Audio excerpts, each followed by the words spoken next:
বিসমিল্লাহির রহমানির রহিম।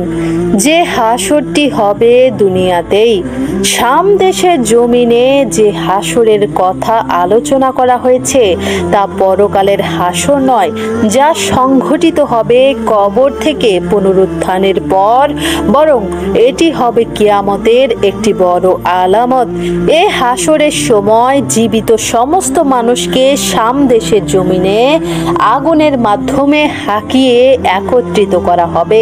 অধিকাংশ আলেমের কথার উপর ঐক্যমত পোষণ করেছেন। সহিহ হাদিসগুলো এর কথারই প্রমাণ বহন করে। ইমাম নবনবী রাদিয়াল্লাহু আনহু বলেন, আলেমদের কথা হলো এই হাসরটি দুনিয়ার শেষ বয়সে কিয়ামতের ও সিংগায় ফুঁক দেওয়ার পূর্বে সংঘটিত হবে। শাম দেশের বিভিন্ন অঞ্চলে এই হাসর হবে।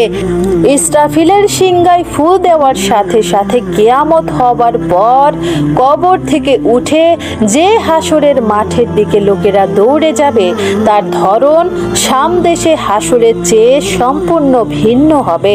শাম দেশে হাসরের অবস্থার বিবরণ আবু হুরাইরা রাদিয়াল্লাহু আনহু এর হাদিস থেকে জানা যায় যে মানুষকে তিন ভাবে একত্রিত করা হবে। একদল লোককে আশা ও ভয় মিশ্রিত অবস্থায় হাঁকিয়ে নেওয়া হবে। দুজনকে একটি উটের উপর, তিনজনকে একটি উটের উপর এবং চারজনকে একটি উটের উপর এবং 10 জনকে একটি উটের উপর আরোহিত অবস্থায় হাসরের দিকে হাঁকিয়ে নেওয়া হবে।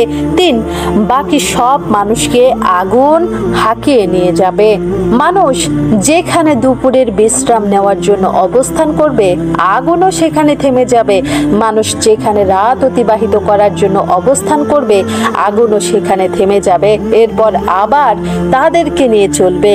এছাড়া আরো অনেক সহিহ হাদিস থেকে জানা যায় আদানের গর্ত থেকে নির্গত আগুনের হাসর হবে দুনিয়াতে এবং তার স্থান হবে বর্তমান সিরিয়া, লেবানন, জর্ডান ও ফিলিস্তিনের বিভিন্ন অঞ্চল।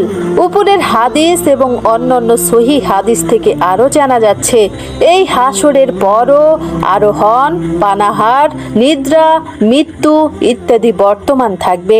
আর পুনরুত্থানের পর যে হাসর হবে তাতে আহরণ, ক্রয় বিক্রয়, পানাহার, মৃত্যু, নিদ্রা, পোশাক পরিচ্ছেদ ও পার্থিব জীবনের কোনো কিছুই অবশিষ্ট থাকবে না। শুধু তাই নয়, পরকালে হাসরের ব্যাপারে হাদিসের বিবরণ হলো মুমিন, কাফের সহ সকল মানুষ হাসরের মাঠে খালি পা, উলঙ্গ শরীর এবং খাতনাবিহীন এবং সম্পূর্ণ নিখুঁত অবস্থায় একত্রিত হবে। ইবনে আব্বাস রাদিয়াল্লাহু আনহু হতে বর্ণিত, নবী করিম সাল্লাল্লাহু আলাইহি সাল্লাম বলেন, নিশ্চয়ই তোমাদেরকে হাসরের মাঠে একত্রিত করা হবে খালি পা, উলঙ্গ এবং খতনাবিহীন অবস্থায়। অতঃপর নবী করিম সাল্লাল্লাহু আলাইহি সাল্লাম কুরআনের এই আয়াতটি পাঠ করলেন, যেভাবে আমি প্রথমবার সৃষ্টি করেছিলাম সেভাবে পুনরায় সৃষ্টি করব। আমার ওয়াদা নিশ্চিত, আমাকে পূর্ণ করতেই হবে। সূরা আম্বিয়া আয়াত 104। কিয়ামতের দিন ইব্রাহিম আলাইহিস সালামকে সর্বপ্রথম কাপড় পরিধান করানো হবে। উপরের আলোচনা থেকে প্রমাণিত হলো এখানে হাসর বলতে দুনিয়ার হাসরকে বোঝানো হয়েছে। কিয়ামতের অল্প কাল পূর্বে তা দুনিয়াতেই অনুষ্ঠিত হবে।